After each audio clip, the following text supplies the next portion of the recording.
Assalamualaikum warahmatullahi wabarakatuh. Waalaikumsalam warahmatullahi wabarakatuh. Ya Rabbi bil Mustafa balligh maqasidana waghfir lana ma madha ya wasi'al karami. Ya Rabbi bil Mustafa balligh maqasidana waghfir lana ma madha ya wasi'al karami. Muhammadun sayyidul kaunaini wasaqalain wal fariqaini min urbi wa min ajami. Ya Rabbi bil Mustafa balligh maqasidana waghfir lana ma madha ya wasi'al karami. Wal habibul ladzi turja syafa'atuhu likulli hawlin minal ahwali muqaddami.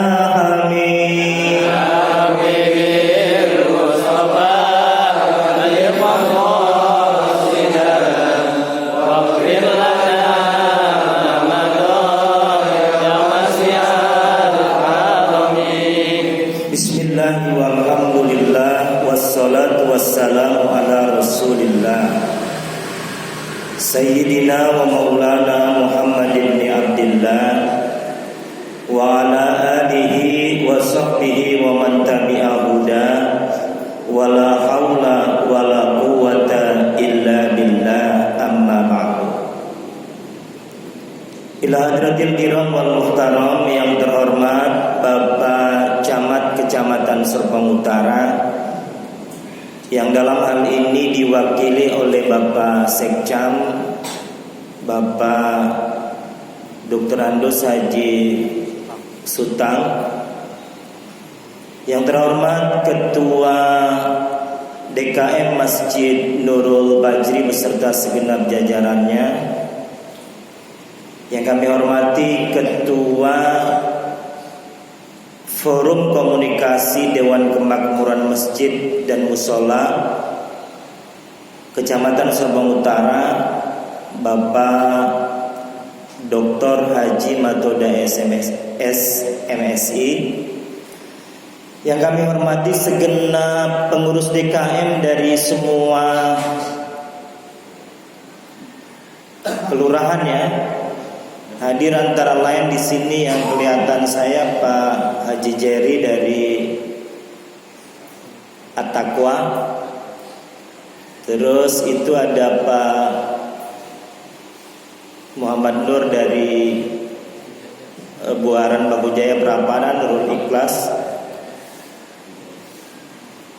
Kemudian yang lain-lain yang tidak saya sebutkan satu persatu, kita doakan tadi khususnya tokoh-tokoh kita ini senantiasa diberi sehat dan panjang umur, sehingga terus bisa membimbing kita menggapai bahagia dunia dan akhirat. Amin. Ibu bapak dan saudara-saudara yang sekalipun saya tidak bisa sebutkan satu-satu namanya, semuanya saya doakan mudah-mudahan kita yang hadir pagi ini di masjid kita tercinta Nurul Bajri ini senantiasa mendapat limpahan rahmat, taufik, hidayah dan ridho Allah Subhanahu wa ta'ala. Amin. Ibu bapak dan saudara-saudara, ini sekalipun pengajiannya rutin setiap minggu kedua saya mengisi di sini di Nurul Bajri, tapi suasananya ini agak berbeda ya, karena ini jamaahnya bukan hanya orang kampung kita dewek. Benar. Ya. Ini selebar kampung sekecamatan Serpong Utara ini gabung di masjid kita ini. Alhamdulillah. Ini kajian hari ini khusus saya ingin mau menyampaikan tema soal golput di dalam pemilu presiden dan wakil presiden. Ini belakangan ini orang kecewa ini.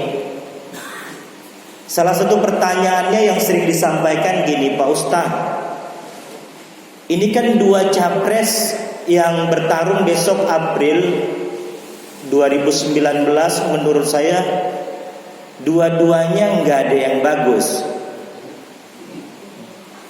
Karena dua-duanya nggak ada yang bagus, bagaimana kalau saya golput baik atau saya nggak usah nyoblos baik? Ya saya bilang ini sebetulnya kesempatan yang bagus, 5 tahunan kita pesta demokrasi, pilih presiden dan wakil presiden. Saya bilang 5 tahun ke depan belum tentu Anda yang bertanya ini masih hidup, benar? Ya, jadi kalau kesempatan itu datang, sebaiknya datanglah ikut nyoblos di pilpres itu nanti. Soal orang yang berkontestasi dalam capres dan cawapres itu, menurut Anda nggak ada yang bagus, saya sarankan pilihlah yang paling bagus di antara yang menurut Anda kurang bagus itu. Ini merupakan bagian dari amanah Allah Subhanahu wa ta'ala kepada kita, bahwa kita kaum muslimin itu diminta oleh Allah Subhanahu wa ta'ala untuk sering melakukan musyawarah, dan musyawarah itu yang paling penting antara lain adalah musyawarah dalam rangka kita memilih presiden dan wakil presiden. Kalau musyawarah yang sifatnya lokal terbatas, kita kan sering, benar. Tapi kalau kita musyawarah secara nasional, menentukan siapa yang menjadi presiden dan wakil presiden kita, itu hanya datang kesempatannya 5 tahun sekali. Jadi Allah nyatakan pada surah Ali Imran ayat 159 di dalam Al-Quran, Allah nyatakan wasyawirhum fil amr, bermusyawarahlah kalian di dalam urusan itu. Jadi yang diperintah memang dulu berdasarkan ayat ini adalah Nabi Muhammad.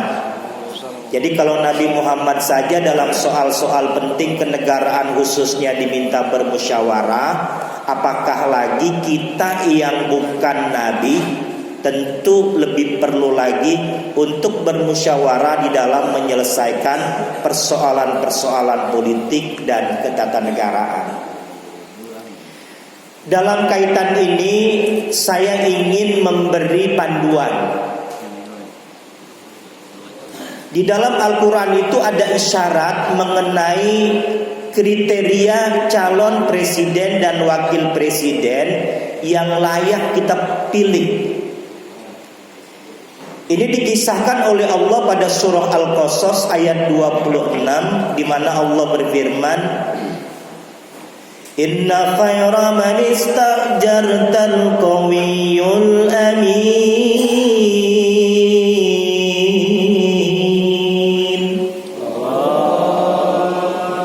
Inna khayra man istajarta, sesungguhnya orang terbaik yang engkau pilih, termasuk dipilih sebagai calon presiden dan wakil presiden, al-qawiyyu adalah pertama kriterianya calon yang memiliki kekuatan.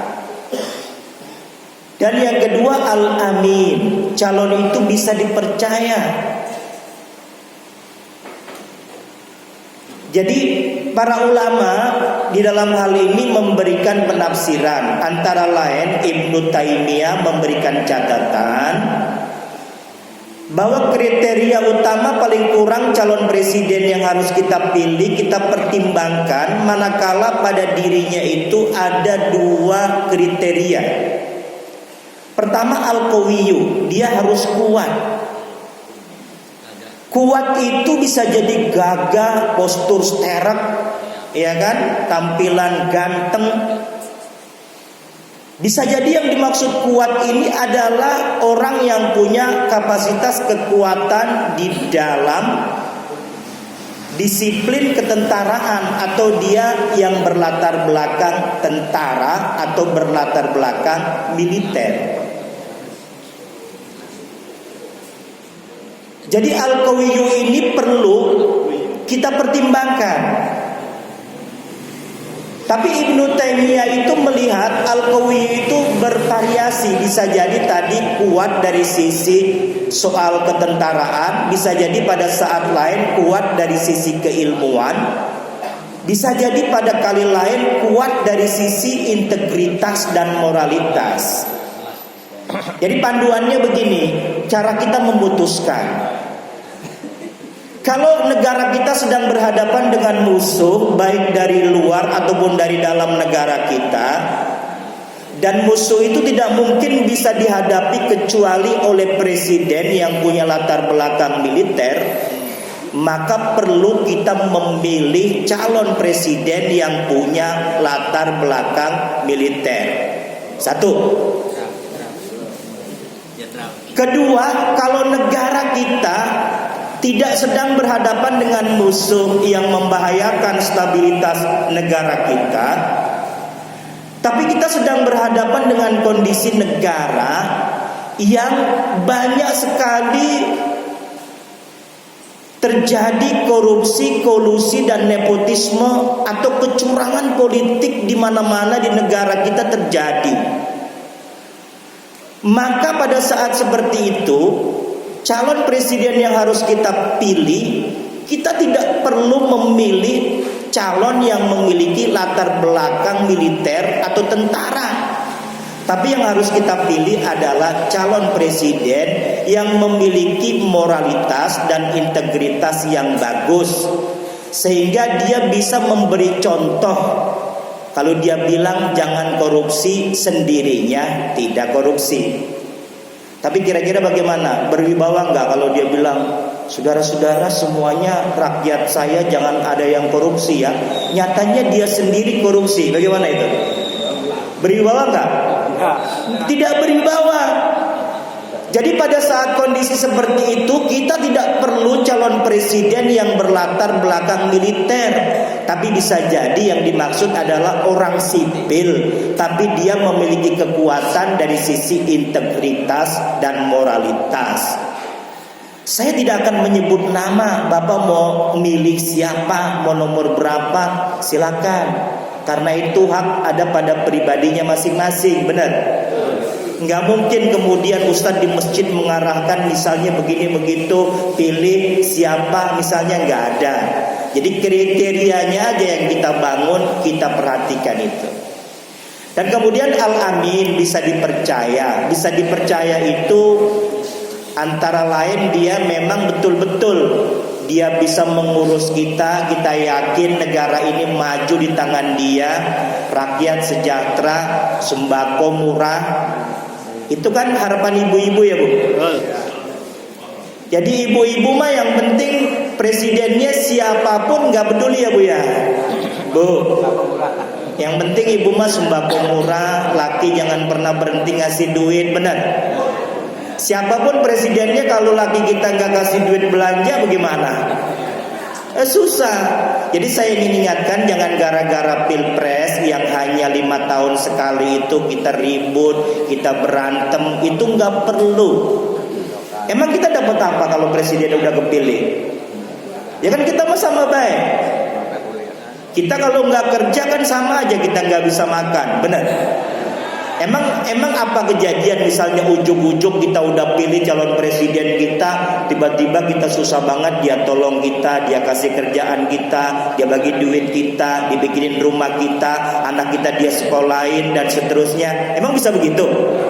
Nggak bisa. Kita tetap aja harus berusaha menghidupi diri kita. Jadi rugi rasanya kalau gara-gara pilpres yang 5 tahunan itu kita pecah kongsi, kita tidak bersahabat, jamaah kemudian tidak kompak. Atau barangkali misalnya ada yang usulin kalau begitu kita beda pilihan, udah bikin masjid baru baik. Itu nggak perlu, kita tetap kompak. Pilihan boleh beda, tapi akidah kita diikat. Kita adalah Muslim bersaudara. Terakhir saya ingin sampaikan tentang materi ini. Majelis Ulama telah memberikan fatwa bahwa golput itu hukumnya adalah haram. Ini fatwa ini turun ketika dulu di Padang itu ada ijtima ulama nasional dirumuskan. Cuman waktu itu musimnya bukan musim pilpres, tapi musimnya adalah musim pilkada, pemilu untuk memilih kepala daerah. Wabil khusus adalah gubernur. Yang lagi rame ada pada waktu itu adalah menjelang pemilihan gubernur DKI Jakarta, yang antara lain calonnya adalah seorang yang tidak beragama Islam. Jadi para ulama begini pertimbangannya.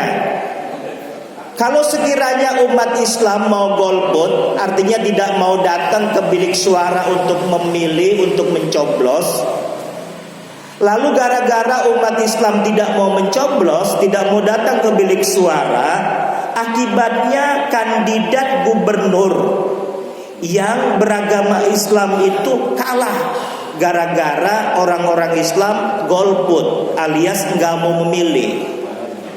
Makanya ulama kemudian menegaskan datang ke bilik suara untuk memilih siapa kandidat yang kita ingin dia jadi pemimpin kita, hukumnya adalah wajib. Ini penting ya.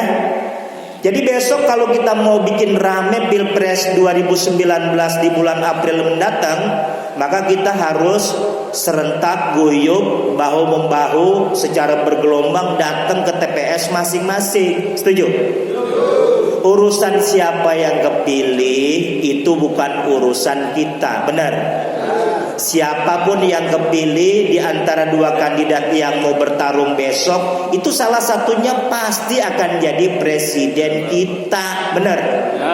Nah nanti kalau udah salah satunya kepilih, sekalipun misalnya jago kita, minta maaf, jago kita keok, jago kita kalah alias kagak menang, sekalipun kita udah milih, ya terima nasib, ya kan?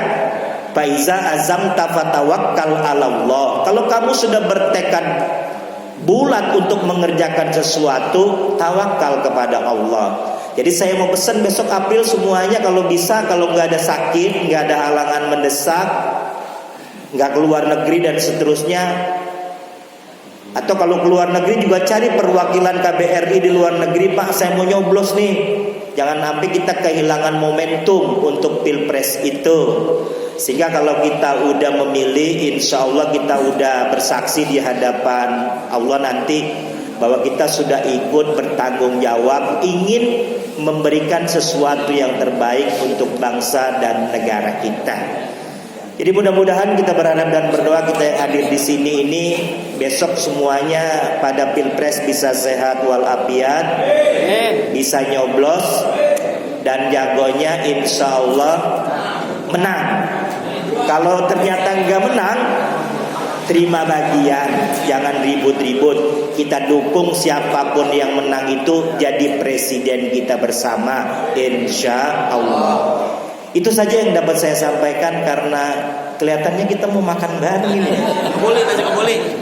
Ya baru. Ya ini hikmahnya kita kumpul di sini nih. Jadi ada kita, Nabi memang udah jamin.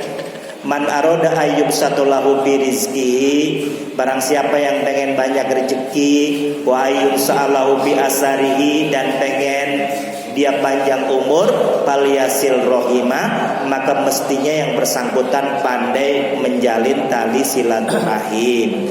Mudah-mudahan itu semua kita gapai sehingga paling kurang kita hadir di sini rezeki kita semakin banyak melimpah, amin. Yang kedua, umur kita diberi panjang dan berkah dalam rangka taat kepada Allah Subhanahu wa taala. Sekian dan demikian, kurang lebihnya mohon maaf. Billahi taufiq wal hidayah. Wassalamualaikum warahmatullahi wabarakatuh.